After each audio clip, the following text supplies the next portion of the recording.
Hawakan mo ang aking kamay at tayong dalawa'y mag-asing ng kaligayahan. Bitawan mo ng salita, ako ay handa lang lumapak sa lupa. Tapos na ang paghihintay, nandito ka na, oras ay naiinip. Magdahan-dahan, sinasamsam bawat gunita, na para bang tayo'y di natatandahan. Gayang lu'y nasa muling sambit na ng iyong mga labi. Parang isang panaginip, muling mapagbigyan. Tayo'y muling magkasama, ang dati ay baliwala. Hello mga kapamlat, and papunta na naman po ulit tayo dito sa beach lot na for sale na 3,300 square meter na nagkakalaga po ng 2.5. Dito po yan sa Ragay, Camarines Sur. Ayan, tripping po tayo, may buyer tayong kasama from Bulacan po sila galing. So ayan, ang road po halos ay nasa 80% cemented, 20% po rough road. Ayan. And marami pong daan dito, tagusan po yung daan. Ibig sabihin marami, kumbaga yung access way papunta sa property, marami kang pwedeng daanan. Ano po? Nasa 3 po ang pwede mong daanan papalabas ng highway. Ayan. Hindi naman po siya liblib kasi marami pa pong kabahayan dyan. At ang good thing sa property, pag dito na po kayo narahan as retirement plan po, ang kagandahan, marami po kayong mabibilhan ng mga fresh na isda. Ayan. Alimango, hipon, pusit. Ayan. Dahil ang mga isda malapit lang din sa property. Dito lang din po dumadaong. Ayan. So ito po yung mga madadaanan going to property. Ayan. So dun sa property na pupuntahan natin, may access na po ng kalsada, tabing kalsada po yun. May source ng kuryente. May signal po dun, globe. Ayan. And mga ka-farmlat, malapit na tayo. So yan, itong property na to, ito, yan. So ito yung naunang sinubdivide po. Ayan, sold out na po ito. 6 slot din po yan. Wala na pong available. Ayan, kasalukuyan pong nililinis itong lot F na na-sold na po.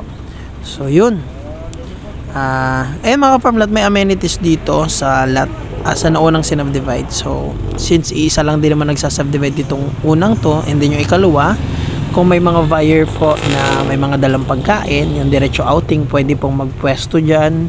Kung gusto maligo, may CR po dyan, may tubig, may kuryente. Ayan, so para po kayo nag-tripping na diretso picnic na rin.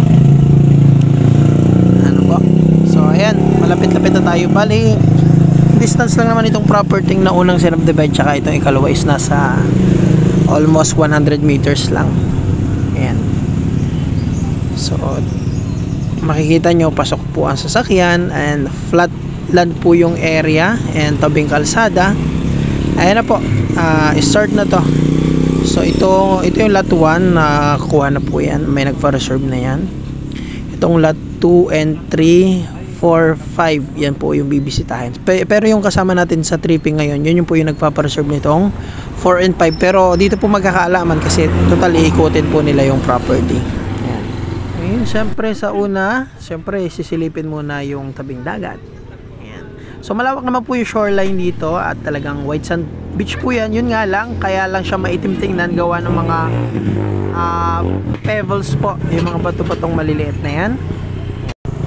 And galing po kami sa likod, yung pwesto natin yung lot 4. Galing kami doon, sinilip namin kung ano yung pagka-terrain ng lupa sa likod, tsaka yung mga tanim pang nasasakupan ng lot 4 and 5. Yung pagka-elevate ng 5, sinilip din po. Ayun, pero dahil ang buyer pala natin ay senior at medyo may problema na sa paglakad, medyo alam niyo na po, medyo pag naedad na, ayun.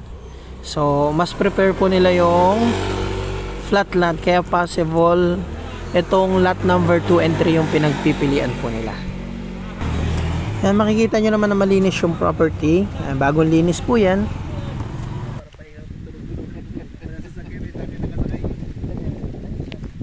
Ayan, nahihirapan na pong pumili ang buyer natin. Kung dito ba sa may rock formation at overlooking, yan, overlooking dyan kasi paahon, or dito sa flatted area.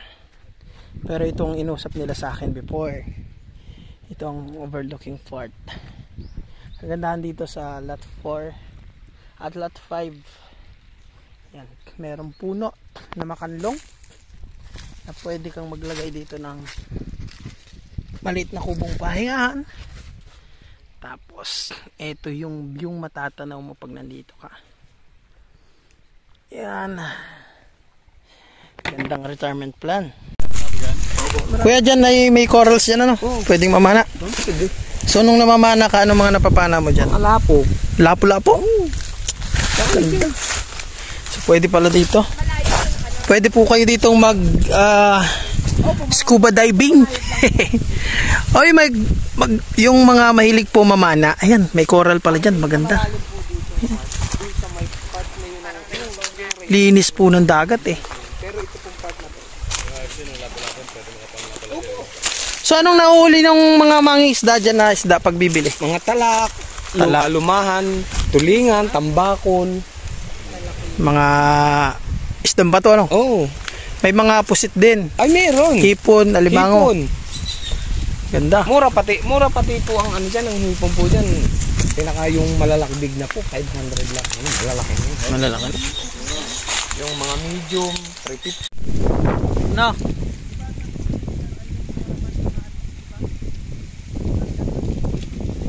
Teka lang.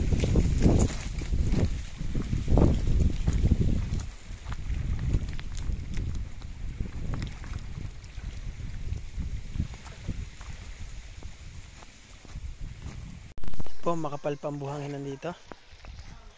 Ayan. Makapal, may mga pebbles. Oh. Kapal.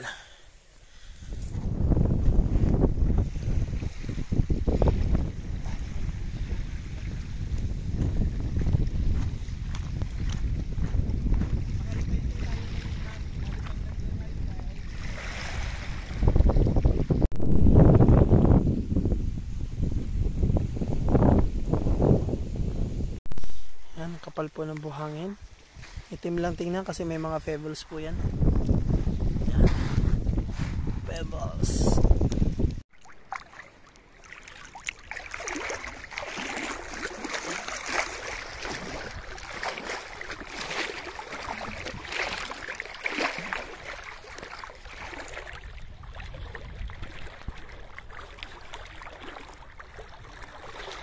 Hello mga farmlat, sarap po maligo dito.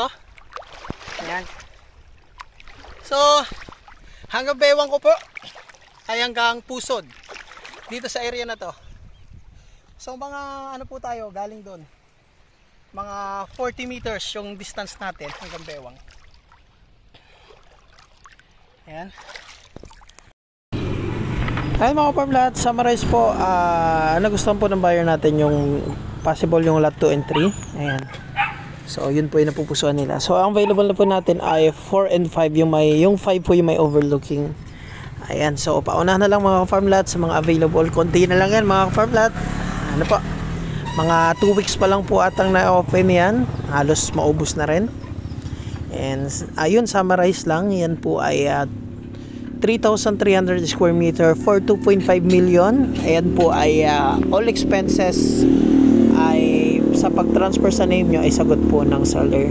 So ito po ang mangyayari po ay pag nagustuhan nyo, magpapareserve po kayo ng 50,000 and yung full payment po pag ready na po lahat ng slot. Ibig sabihin lahat ng slot ay may nagpa-reserve na. So abisuhan po kayo ng mga 2 to 3 weeks na lahat ng buyer ay magpo-full na.